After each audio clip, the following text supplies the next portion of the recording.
Hocam öncelikle kendinizi tanıtmak ister misiniz? İsmim Nuri Tolga. Kuduz, evcil ve vahşi hayvanlarda görülen zoonoz viral bir hastalıktır.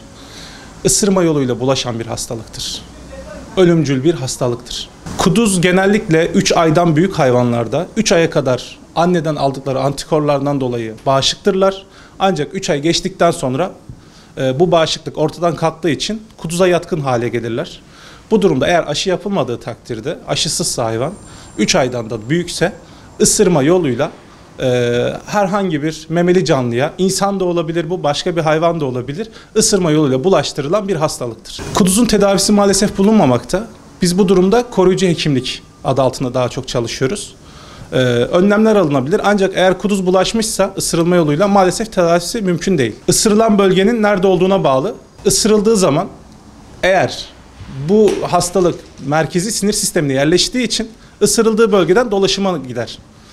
Eğer bu bölge beyne yakınsa, kafa bölgesine yakınsa, mesela ayaktan ısırılma ile kafadan ısırılma arasında bir fark vardır.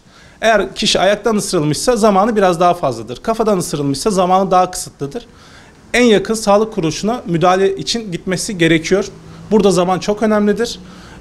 Bunun dışında yapılabilecek pek bir şey bulunmamakta maalesef. Kuduzun tabii ki belli başlı semptomları var. Bu ısırıldığı bölgeye göre az önce dediğimiz gibi değişir. Görülen semptomlardan en sık görülen sudan korkma, ondan sonra atak geçirme, aşırı derecede tepki gösterme gibi durumlar söz konusudur. Eğer kafaya yakın bir bölgeden ısırılmışsa omuz olur, kol olur, boyun bölgesi olur. Yaklaşık 45 dakikamız var.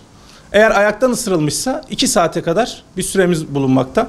Çünkü çok hızlı bir şekilde dolaşıma girer ve dolaşımdan direkt merkezi sinir sistemini etkiler. Erken tanıda ilk mide bulantısıyla başlar ve ağızda köpürmeler meydana gelir. Bu durumda kişiye hemen ısırılıp ısırılmadığı sorulur. Böyle bir durumla karşılaşmışsa en erken tanısı budur. Bunun dışında başka bir semptomu yok. Biraz daha ilerleyen süreçlerde artık dediğimiz gibi sudan korkma ve atak geçirme, sinir atakları geçirme başlamıştır. Bu da artık hastalığın biraz daha ilerlemiş anlamına geliyor. Çocuklar bazen korkabiliyorlar, ailelerinden saklayabiliyorlar. Bu sürede tabii virüs dolaşıma katıldığı için de ilerlemiş oluyor ve müdahale artık geç olmuş olabiliyor. Erken müdahalede eğer bu kişi erken olarak gitmiş olsaydı hastaneye, erken müdahale edilmiş olsaydı dolaşım kesilebilirdi. Oradaki kan akışı durdurulabilip o kan dışarıya çıkarılabilirdi. Biraz daha serumlarla, biraz daha vücuda ekstra bağışıklık katarak hastalığın bir nebze de olsa önüne geçilebilirdi.